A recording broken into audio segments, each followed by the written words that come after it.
Good morning, my dear students. I'm here with a new chapter of class 8th,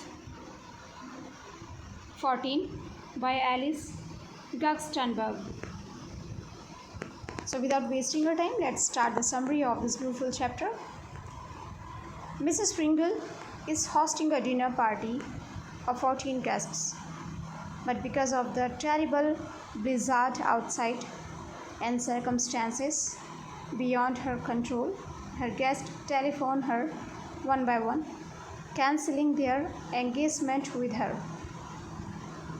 As she scrambles to fill her dinner seats by calling other friends she knows, other guests call and cancel their call to cancel. Confusion goes back and forth, fluctuating the guest count from 14 to 8 to 16 and back again, until Mrs. Pringle nearly goes mad. Part of the reason Mrs. Pringle is so frustrated has to do with the fact that a dining room table looks best with 14 seats, as well as allows her husband to sit at the head of the table, which in her mind is the most honorable place to sit at dinner.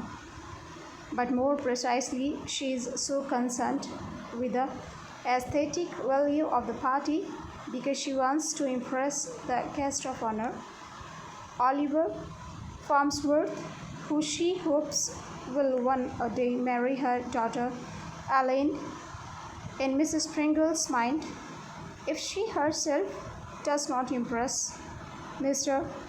Farnsworth, Elaine will have no hope of capturing his attention because she is so shy and not at all fuzzy, which traits Mrs. Pringle does not consider admirable. Mrs. Pringle would have done well to trust in God's providence, understanding that all things will work out for those who love God. Providence does smile upon Mrs. Pringle in the end, and circumstances better than she could ever have imagined come to fruition. Even though she never acknowledges where the blessing came from, much of her anxiety could have been spared if she accepted the frustrating providences as they came, instead of arguing and getting angry about things that went wrong outside of her control. So, dear children, this was the summary of the chapter 14 by Alice. Now, have a nice day ahead. Enjoy learning.